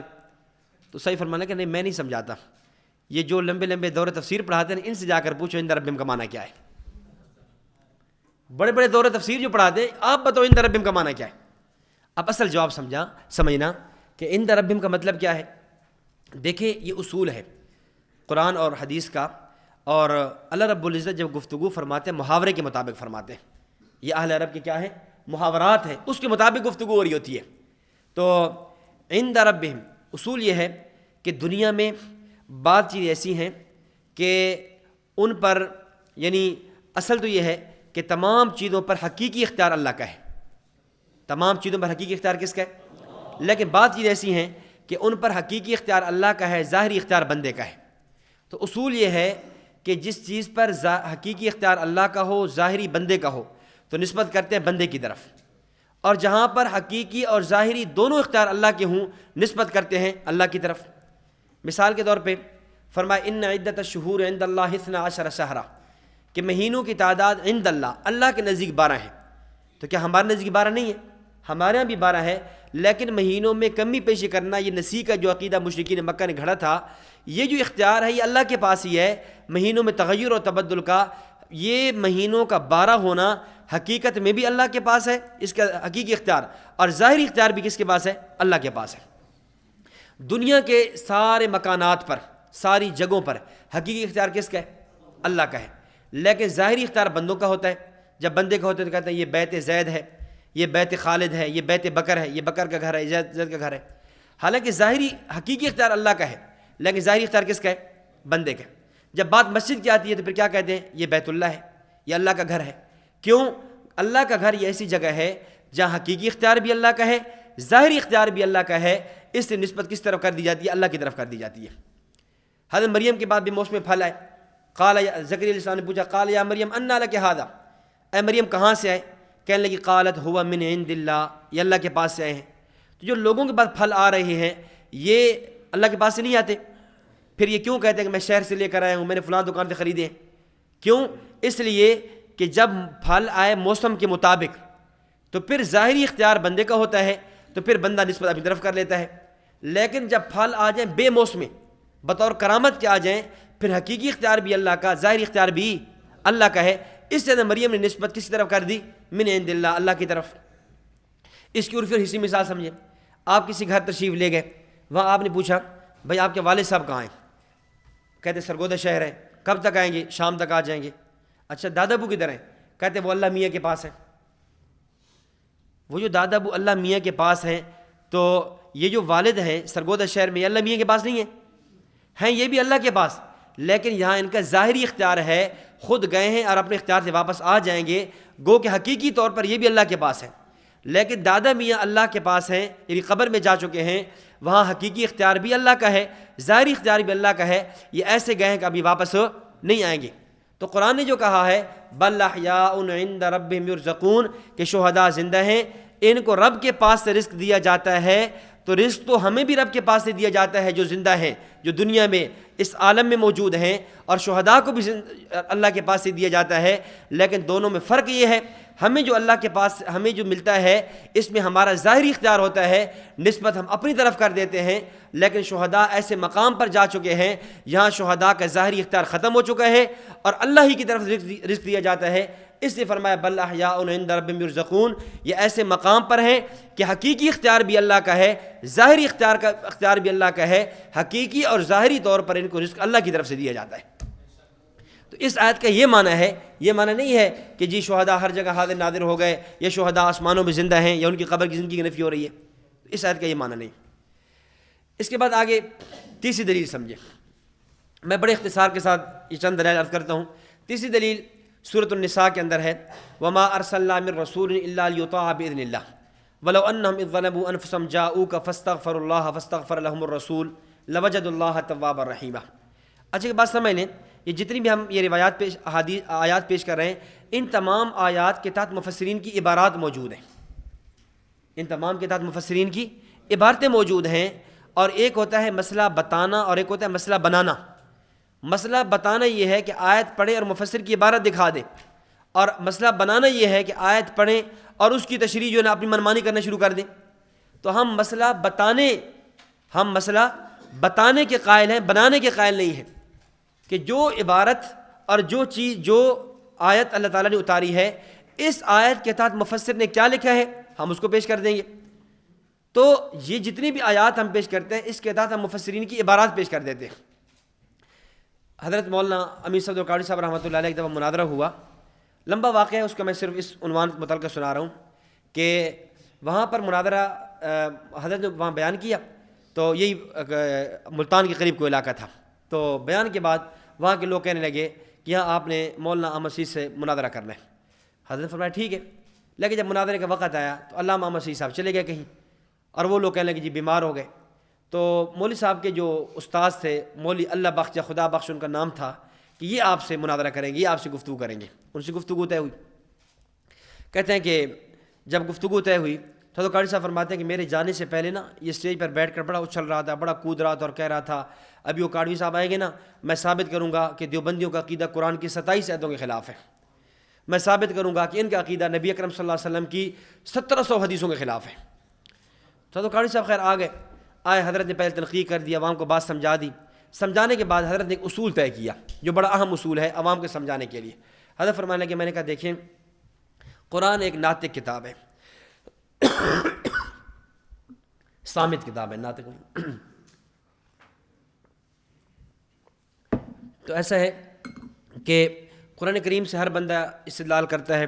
غلام پرویز بھی قرآن کو پیش کرتا ہے، سر سید احمد خان بھی قرآن کو پیش کیا کرتا تھا، مرزا غلام محمد قیدانی بھی قرآن کو پیش کرتا، اسلم جی راجپوری بھی قرآن کو پیش کرتا، یہ سب قرآن کو پیش کرتے ہیں۔ تو اب میں قرآن پڑھوں گا، میں جو بھی شرح کروں گا، جو میرے ساتھ والے ہوں گے وہ مجھے داد دیں گے، جو میرے مخالف ہوں گے وہ کہیں گے یہ آیت کا معنی غلط کر رہا ہے۔ تو اس لیے جو ثالث ہے ایک بندہ متعین کر لیتے ہیں جو اردو زبان کو اچھا پڑھنے والا ہو، اس سے کہہ دیتے ہیں آیت قرآن کی میں پڑھوں گا، اور اس آیت کی جو تشریح ہوگی میں اپنی طرف سے نہیں کروں گا، میں تفسیر کھول کے دے دوں گا اردو والی، اس تفسیر سے وہ پڑھ کے سنا دے گا اس آیت کی شرح، اگر وہ میرے موقف کے مطابق ہوئی تو میں ٹھیک ہوں گا، میرے موقف کے خلاف ہوئی تو یہ ٹھیک ہو جائیں گے۔ اس لیے جو بھی میں آیت پڑھوں گا اس آیت کی جو تشریح ہے میں اپنی طرف سے نہیں کروں گا، میں کسی مفسر سے وہ دکھاؤں گا، اور جب بھی حدیث پڑھوں گا تو اس حدیث کی شرح بھی کسی محدث سے دکھاؤں گا، اور مولوی صاحب بھی جب بھی آیت پڑھیں گے اس کی تشریح بھی کیا کریں گے، کسی عالم سے، مفسر تھے 14 صدیوں میں اتنی تفسیریں لکھی گئی ہیں، کسی مفسر سے وہ دکھائیں گے۔ تو کہتے ہیں میں نے یہ ایسا اصول بنا دیا کہ اب وہ تو بڑا پریشان ہوا، مولوی اللہ بخش پھنس گیا، بھائی میں کیا کروں گا۔ خیر میں نے ولا تقولوا لمن یقتل آیت پڑھی، تفسیر معرف فرقان کھول کر دے دی کہ یہ لوگوں کو پڑھ کے سناؤ کیا لکھا ہے، اس نے سنا دیا، ہمارا عقیدہ لکھا ہوا تھا، بیان القرآن ہے، تفسیر مزری ہے، تفسیر ماجدی ہے، جو تفاسیر ہے میں دکھاتا چلا گیا۔ اب میں نے کہا کہ مولوی صاحب کہہ رہے تھے میرے آنے سے پہلے کہ میں ثابت کروں گا کہ دیوبندیوں کا عقیدہ قرآن کی 27 آیتوں کے خلاف ہے، 26 آیتیں اسے معاف ہیں، ایک آیت میرے عقیدے کے خلاف پیش کر دے، اور اس شرط پر پیش کر دے، اس تفصیل کے ساتھ جیسے میں نے عرض کیا ہے۔ یہ کہہ رہا تھا 1700 حدیث ہمارے عقیدے کے خلاف ہیں، 1699 حدیثیں سے معاف ہیں، ایک حدیث پیش کر دے جو میرے عقیدے کے خلاف اور اسی ترتیب سے پیش کرے۔ اب مولوی اللہ بخش تو پریشان ہے، اب اس کے تو پسینے شروع ہو گئے، اب اس کے ایک رنگ آئے ایک رنگ جائے، اب کیا کروں۔ ظاہر ہے وہ تو یہ ذہن بنا کر بیٹھا تھا کہ جب وہ آئے گا نا میں پڑھوں گا انک میت و انہم میتون، اور میں کہوں گا اس آیت سے نبی کی موت ثابت اور یہ حیات مان رہے ہیں۔ عوام کو یہ سمجھانا ہوتا ہے نا، میں کہوں گا کل نفس ذائقۃ الموت، اس میں موت کی بات ہے، یہ نبی کی حیات مان رہے ہیں، میں یہ پڑھوں گا یہ تو، اور یہ تو کہہ رہے ہیں کہ آپ نے تفسیروں سے دکھانا ہے، اور تفسیروں سے میں نے دکھا نہیں سکنا اپنا عقیدہ۔ تو مولوی اللہ بخش صاحب کہنے لگے حضرت اصل میں مناظرہ طے تھا علامہ احمد سعید صاحب کے ساتھ، وہ بیمار ہوئے، وہ چلے گئے، اور میری تیاری نہیں ہے، میری تیاری نہیں ہے، میں پھر تیاری کر کے پھر کبھی مناظرہ کریں گے، اس بات کو یہاں پر پینڈنگ کرتے۔ تو وہاں کے لوگوں نے کہا واہ 25 سال سے تیرا کوئی جمعہ خالی نہیں ہے جو حیات ممات پر نہ ہو، تو 25 سال سے ہمارے پاس امامت کر رہا آ رہا ہے، 25 سال سے ہمارا تو پرانا خطیب ہے، تیرا کوئی جمعہ، کوئی عید، کوئی جنازہ، کوئی بیان ان پر شرک کے فتوے لگانے کے خلاف نہیں ہے، اور جب بات مناظرے کی اب کہتے ہیں میری تیاری نہیں ہے۔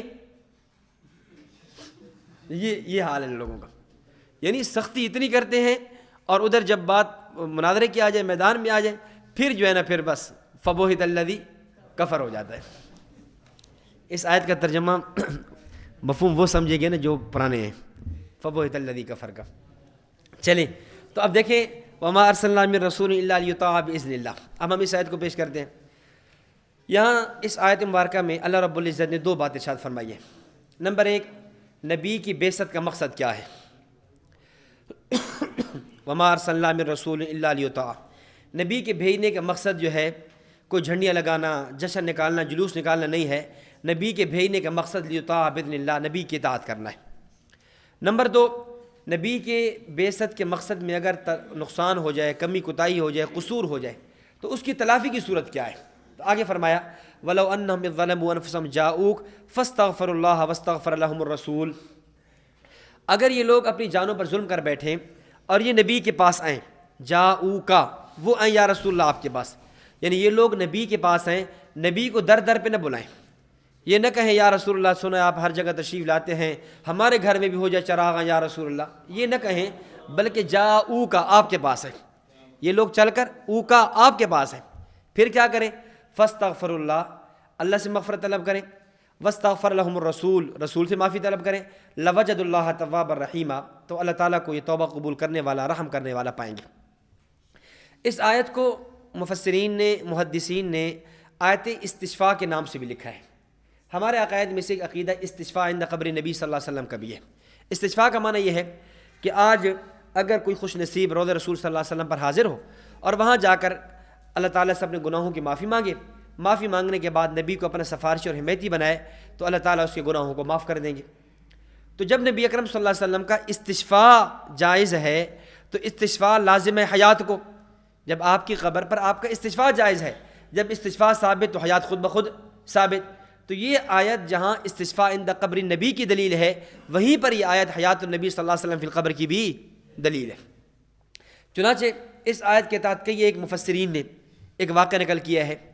تفسیر در منصور میں علامہ جلال الدین سیوطی نے، معارف القرآن میں حضرت مفتی محمد شفیع عثمانی رحمۃ اللہ علیہ نے، اور ملا علی قاری رحمۃ اللہ نے کتاب المناسک میں، دیگر کئی ایک حضرات نے واقعہ نقل کیا کہ ایک بزرگ ہیں اتبی، حضرت اتبی کہتے ہیں کنت جالسا عند قبر نبی صلی اللہ علیہ وسلم، میں نبی اکرم صلی اللہ علیہ وسلم کی قبر کے پاس بیٹھا ہوا تھا، فجاء اعرابی، ایک دیہاتی آیا روتا ہوا، اور آیا اور اس نے آ کر قبر پر یہی آیت پڑھی۔ یہ آیت پڑھنے کے بعد کہنے لگا یا رسول اللہ جئتک مستغفرا لذنبی ومستشفعا بک الی ربی، یا رسول اللہ میں آپ کے پاس آیا ہوں، اپنے رب سے اپنے گناہوں کی معافی مانگتا ہوں، آپ کو سفارشی اور حمایتی بناتا ہوں، یہ کہا اور اس کے بعد اشعار پڑھے۔ وہ اشعار یہ تھے یا خیر من دفنت فی التراب اعظمہ فطاب من طیبہن القاع والاکم نفس الفداء لقبر انت ساکنہ فیہ العفاف وفیہ الجود والکرم وصاحباک لا انساہما ابدا من السلام علیکم ما جرى القلم۔ اور حضرت تھانوی نشر الطیب میں ایک شعر کا اور اضافہ بھی کیا ہے، انت الشفیع الذی ترجى شفاعته علی الصراط اذا ما ذلت القدم۔ یہ اشعار اس نے پڑھے، روتا ہوا وہ چلا گیا۔ حضرت بھی رحمہ اللہ کہتے ہیں کہ فغلبت عینی النوم، مجھے نیند آ گئی، وہاں روضے پہ بیٹھے بیٹھے میں سو گیا، تو میں کیا دیکھتا ہوں، فرأیت النبی صلی اللہ علیہ وسلم فی المنام، نبی اکرم صلی اللہ علیہ وسلم کو خواب میں دیکھتا ہوں۔ آپ صلی اللہ علیہ وسلم مجھے فرماتے ہیں یا عتبی الحق الاعرابی فبشرہ ان اللہ قد غفر لہ، اے عتبی اس آنے والے دیہاتی اور اعرابی کو خوشخبری سنا دیجئے کہ اللہ نے آپ کو گناہوں کو معاف کر دیا۔ تو یہ واقعہ بھی اور یہ آیت مبارکہ بھی اس بات کی دلیل ہے کہ نبی اکرم صلی اللہ علیہ وسلم کی قبر کے بعد استشفاء جائز ہے۔ چنانچہ محدث الکبیر علامہ ظفر احمد عثمانی رحمۃ اللہ علیہ نے اعلاء السنن میں لکھا ہے فثبت ان هذه الآیہ، اس آیت سے یہ بات ثابت ہوئی کہ ان حکم هذه الآیہ باق بعد وفات صلی اللہ علیہ وسلم، کہ جس طرح استشفاء نبی کی زندگی میں جائز تھا، صحابہ آپ کے پاس جاتے اور گناہوں کی معافی مانگتے، آپ کو سفارشی بناتے، تو اسی طرح نبی کے جانے کے بعد بھی آپ کی قبر پر بھی یہ استشفاء جائز ہے۔ تو ظاہر جب استشفاء کا ثبوت ہو گیا تو آگے حیات النبی صلی اللہ علیہ وسلم فی القبر کا خود بخود کیا ہو گیا، ثبوت ہو جاتا ہے۔ چوتھی آیت دیکھیں، چوتھی آیت سورۃ الانفال آیت نمبر 33، وما کان اللہ لیعذبہم وانت فیہم وما کان اللہ معذبہم وہم یستغفرون۔ یہاں اس آیت کو سمجھنے سے پہلے اس آیت کا تھوڑا پس منظر سمجھیں اور پھر اس کے بعد یہ آیت حیات النبی صلی اللہ علیہ وسلم فی القبر کی دلیل کیسے ہے اس کو سمجھیں۔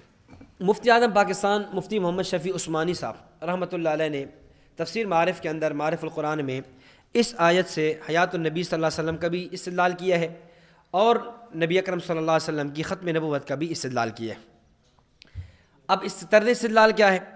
یہاں اس آیت سے پہلے ایک لفظ موجود ہے، اللہم ان کان ھذا ھو الحق من عندک فامطر علینا حجارۃ من السماء۔ مشرکین مکہ نے بیت اللہ کا غلاف پکڑ کر دعائیں مانگی تھی، اور مشرکین مکہ نے یہ بات کہی تھی، اللہم ان کان ھذا ھو الحق من عندک، یا اللہ اگر یہ محمد بن عبداللہ واقعتاً محمد الرسول اللہ ہے تو فامطر علینا حجارۃ من السماء، پھر آسمان سے ہمارے اوپر پتھروں کی بارش نازل کر دے۔ خود اپنے خلاف دعائیں مانگ رہے۔ اب اس کے بعد تاریخ، سیرت، حدیث کی کتابیں بتلاتی ہیں مشرکین مکہ پہ عذاب نہیں آیا، آسمان سے پتھر ان پہ اتارے نہیں گئے۔ جب نہیں اتارے گئے، اب ممکن ہے کسی کے ذہن میں سوال آ سکتا تھا کہ شاید مشرکین مکہ حق پر تھے، انہوں نے تو بیت اللہ کا غلاف پکڑ کر دعائیں مانگی تھیں، عذاب تو نہیں آیا، اس کا مطلب یہ ہے کہ وہ حق پر تھے۔ تو اللہ تعالیٰ نے اگلی آیت میں اس کا جواب دیا، فرمایا وما کان اللہ لیعذبہم وانت فیہم، یا رسول اللہ ان کا بیت اللہ کا غلاف پکڑ کر یہ دعائیں مانگنا اور ہمارا عذاب نہ آنا، یہ اس بات کی دلیل نہیں ہے کہ وہ حق پر ہے۔ ان کے کرتوت، ان کے کارنامے، ان کا شرک تو ایسا تھا کہ ان پہ عذاب کا کوڑا برس جاتا، عذاب کی لاٹھی برس جاتی، لیکن ہم نے ان پر عذاب کیوں نہیں بھیجا؟ اس کی وجہ یہ ہے کہ وَأَنْتَ فِيهِمْ، یا رسول اللہ آپ ان کے اندر موجود ہیں۔ عذاب نہ آنے کی وجہ کیا ہے؟ وَأَنْتَ فِيهِمْ، آپ ان کے اندر موجود ہیں۔ مفتی صاحب ایک اصول نقل کرتے ہیں، فرماتے ہیں اللہ تعالیٰ کی سنت یہ ہے، اللہ تعالیٰ کا طرز یہ ہے، اللہ تعالیٰ جب بھی کسی نبی کی قوم پر عذاب بھیجتے ہیں پہلے نبی کو دائرہ نبوت سے نکالتے ہیں، نبی دائرہ نبوت کو چھوڑتا ہے پھر قوم پر عذاب آتا ہے۔ جب تک نبی دائرہ نبوت میں موجود ہے اس وقت تک قوم پر عذاب نہیں آتا۔ حضرت لوط علیہ السلام کی قوم پر عذاب بھیجنے کا ارادہ فرمایا تو پہلے حکم دیا فَأَسْرِ بِأَهْلِكَ بِقِطْعٍ مِّنَ اللَّيْلِ وَاتَّبِعْ أَدْبَارَهُمْ وَلَا يَلْتَفِتْ مِنْكُمْ أَحَدٌ إِلَّا امْرَأَتَكَ، اے لوط راتوں رات اپنے ایمان والوں کو، مومنین کو لے کر چلے جاؤ۔ جیسے لوط علیہ السلام نے دائرہ نبوت چھوڑا پیچھے قوم پر عذاب آ گیا۔ اس طرح دیگر انبیاء کے واقعات بھی ہیں، جب تک نبی دائرہ نبوت میں موجود ہو اس وقت تک قوم پر عذاب نہیں آتا، نبی دائرہ نبوت چھوڑتا ہے اب قوم پر کیا آ جاتا ہے؟ عذاب آ جاتا ہے۔ مشرکین مکہ بیت اللہ کا غلاف پکڑ کر دعائیں مانگ رہے ہیں، اے اللہ عذاب آ جائے، اللہ فرما رہے ہیں عذاب نہیں آئے گا، کیوں؟ وَأَنْتَ فِيهِمْ، یا رسول اللہ آپ ان کے اندر موجود ہیں۔ یہاں سوال ہو سکتا تھا کہ نبی اکرم صلی اللہ علیہ وسلم جب واقعہ معراج میں زمین سے آسمانوں پر تشریف لے گئے، عرش مولا پر تشریف لے گئے، آسمانی سفر آپ کو ہوا، اب تو قوم پر عذاب آ جاتا، فرمایا نہیں اب بھی عذاب نہیں آئے گا، وَأَنْتَ فِيهِمْ، آپ موجود ہیں، اس لیے کہ جیسا کہ آپ زمین کے نبی ہیں، آپ آسمانوں کے بھی نبی ہیں، آپ اس عالم کے بھی نبی ہیں، اس عالم کے بھی نبی ہیں، آپ موجود ہیں، اس لیے آپ کی قوم پر عذاب نہیں آئے گا۔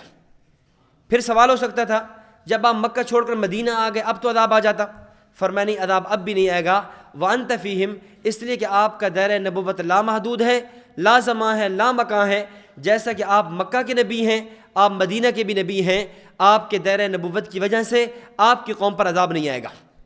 پھر نبی اکرم صلی اللہ علیہ وسلم عالم دنیا میں اپنی عمر مبارک کے 63 سال پورے فرما کر عالم برزخ میں، عالم قبر میں تشریف لے گئے، اب تو عذاب آ جاتا، فرمایا نہیں عذاب اب بھی نہیں آئے گا، اس لیے کہ وَأَنْتَ فِيهِمْ، کہ آپ کا دائرہ نبوت لامحدود ہے، لا زمان لا مکان ہے، جیسا کہ آپ مکہ کے نبی، جیسا کہ آپ مدینہ کے نبی، جیسا کہ آپ زمین کے نبی، آپ آسمان کے نبی، اسی طرح آپ اس جہان کے بھی نبی، آپ اس جہان کے بھی نبی، اس عالم کے بھی نبی، اس عالم کے بھی نبی، قیامت کی صبح تک پوری کائنات آپ کے دائرہ نبوت سے باہر نکل نہیں سکتی اور آپ کی امت پر اجتماعی عذاب آ نہیں سکتا۔ کیوں؟ وَمَا كَانَ اللَّهُ لِيُعَذِّبَهُمْ وَأَنْتَ فِيهِمْ، اور ظاہر ہے ہمارا نظریہ ہے کہ جہاں جہاں کائنات کے جس ذرے ذرے میں رب کی ربوبیت ہے وہیں پر آپ صلی اللہ علیہ وسلم کی نبوت اور ختم نبوت ہے۔ کائنات کا کوئی ذرہ خدا کی خدائی سے، رب کی ربوبیت سے باہر نہیں ہے تو پھر کائنات کا کوئی ذرہ آمنہ کے لال کی نبوت اور ختم نبوت سے بھی باہر نہیں ہے۔ تو تو یہ آیت دلیل ہے آپ صلی اللہ علیہ وسلم جس طرح عالم دنیا میں موجود تھے وَأَنْتَ فِيهِمْ، تو آپ کی امت اجتماعی عذاب سے محفوظ. تو مفتی صاحب فرماتے ہیں اسی طرح آج بھی روضہ رسول صلی اللہ علیہ وسلم میں آپ موجود ہیں، آپ محفوظ ہیں، آپ زندہ ہیں، آپ زندہ ہیں روضہ رسول میں، تبھی تو آپ کی امت قیامت کی صبح تک امت اجتماعی عذاب سے محفوظ رہے گی.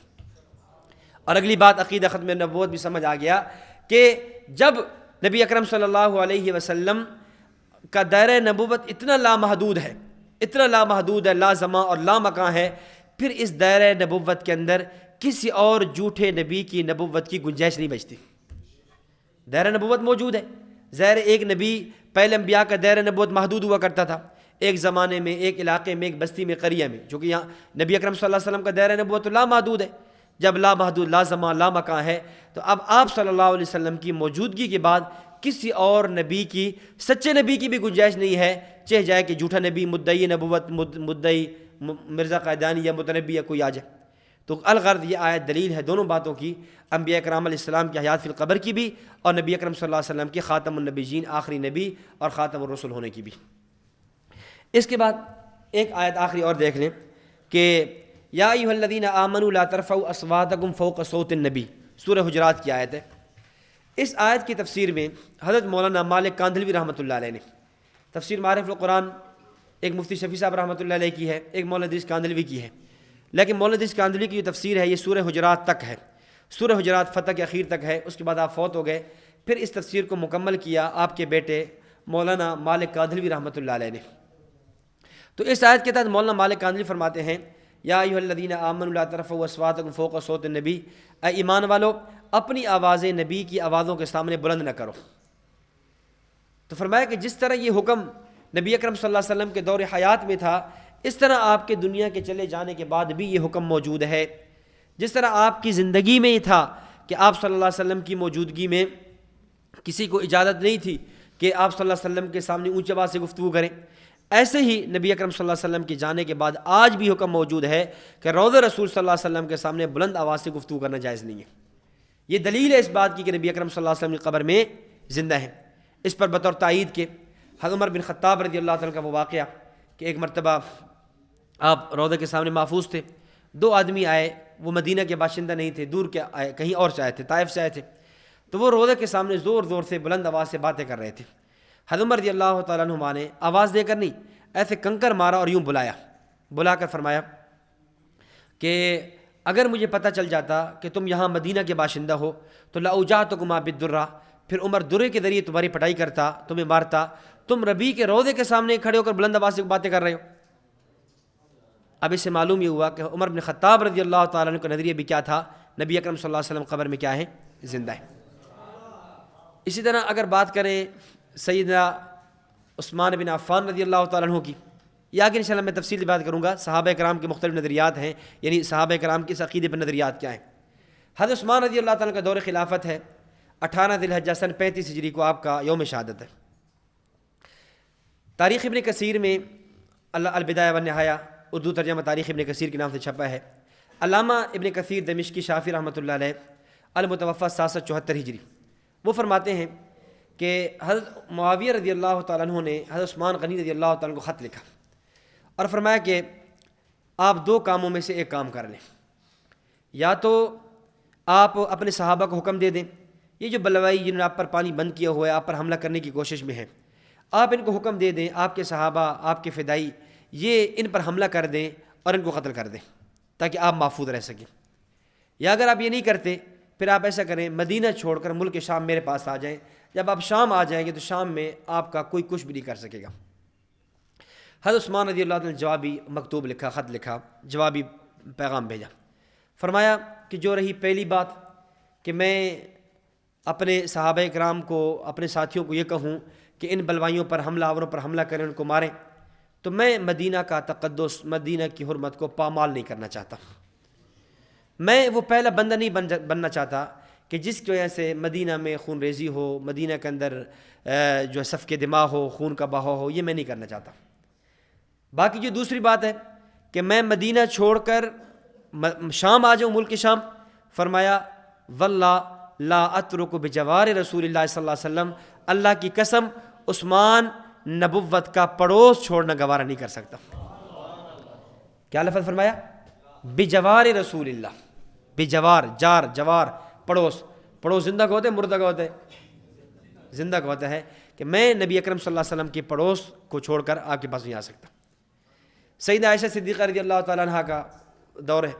حضرت عائشہ صدیقہ رضی اللہ تعالیٰ عنہ نے مسجد نبی میں کام ہو رہا ہے، دروازے لگائے جا رہے ہیں، تو ظاہر دروازے بنانے میں، وہ چیرنے میں، کیل لگانے میں آوازیں آتی ہیں، تو سیدہ عائشہ صدیقہ رضی اللہ تعالیٰ عنہ نے حکم دیا کہ ان مستریوں کو کہو کہ یہاں سے دروازے لے جائیں، حرم سے باہر لے جائیں، مسجد نبی کی حدود سے باہر لے جائیں، اور وہاں جا کر دروازہ تیار کریں۔ جب دروازہ مکمل تیار ہو جائے پھر اس کو یہاں آ کر لگا لیں، اس لیے کہ یہاں دروازہ بنائیں گے، دروازے کی ٹھک ٹھک سے میرے نبی صلی اللہ علیہ وسلم کو روضے میں تکلیف ہوگی۔ تو سیدہ عائشہ صدیقہ رضی اللہ تعالیٰ کا عقیدہ بھی کیا ہے؟ انبیاء کرام علیہ السلام حیات فی القبر ہے۔ واقع ہر رات 63 ہجری میں پیش آیا۔ یزید نے حملہ کیا مدینہ پر، 3 دن تک مسجد نبوی بند رہی۔ مشکات میں یہ واقعہ موجود ہے کہ اس میں کس حد تک جو ہے خون ریزی کی گئی۔ اور یہ جو حامیان یزید ہے نا، جو یزید کی بڑی حمایتیں کرتے ہیں، ان سے اور کربلا میں یہ بڑی تعویلیں کرتے ہیں کہ یہ واقعہ کربلا میں یزید کا قصور نہیں ہے، یہ ہوا فلاں ہوا، تو ہم ان کو یہ کہتے ہیں 1 منٹ کے لیے علی سبیل التنزل، علی سبیل تسلیم ہم مان بھی لیں کہ واقعہ کربلا میں یزید قصوروار نہیں ہے، تو واقعہ حرہ کا ذمہ دار پھر کون ہوگا؟ چلے 1 منٹ کے لیے مان لیتے ہیں کہ واقعہ کربلا میں یزید کا قصور نہیں ہے، تو واقع حرہ ہے، ثانیہ حرہ ہے، درجنوں صحابہ و تابعین کی شہادتیں ہیں، مسجد نبوی کو خون آلود کیا گیا ہے، 3 دن تک مسجد نبوی میں اذان نہیں ہو رہی۔ بتائیں اس کا ذمہ دار اور اس کا مسئول کون ہوگا؟ تو خیر، سعید بن مسیب رحمۃ اللہ علیہ تابعی ہیں، حضرت ابو ہریرہ رضی اللہ تعالیٰ عنہ کے داماد ہیں۔ حضرت سعید بن مسیب رحمۃ اللہ فرماتے ہیں کہ میں مسجد نبوی میں بیٹھا ہوا تھا اور ادھر یہ حالات پیش آ گئے، مسجد نبوی بند ہو گئی، تالا لگ گیا، تو میں چونکہ اندھیرا تھا میں بیٹھا ہوا، اب ظاہر نماز پڑھنی تھی، تو کہتے جب بھی نماز کا وقت آتا روضہ رسول صلی اللہ علیہ وسلم سے کی قبر سے میں اذان کی آواز سنتا اور میں مسجد نبوی میں نماز پڑھتا۔ یہ گو کرامت ہے ان کی، لیکن اس سے بھی ثابت ہوا انبیاء کرام علیہ الصلاۃ والتسلیمات اپنی قبور میں زندہ ہیں۔ یہ صرف میں نے قرآنیات پیش کیے ہیں دلائل، باقی احادیث ہیں، اقوال صحابہ ہیں، امت کا اجماع ہے، اور اکابر علماء دیوبند کی تحریرات ہیں، پھر اس پر ساتھ ساتھ کچھ ہونے والے شبہات و جوابات ہیں۔ اس کو انشاءاللہ پھر ہم اگلی نشست میں دیکھ لیں گے، تو آپ کے سامنے اس عقیدے کی تنقید اور اس عقیدہ پر دلائل قرآن کریم سے پیش کیے ہیں۔ اللہ تعالیٰ صحیح معنوں میں اہل سنت والجماعت کے عقائد کو سمجھنے کی اور آگے سمجھانے کی توفیق عطا فرمائے۔ وآخر دعوانا ان الحمد للہ رب العالمین۔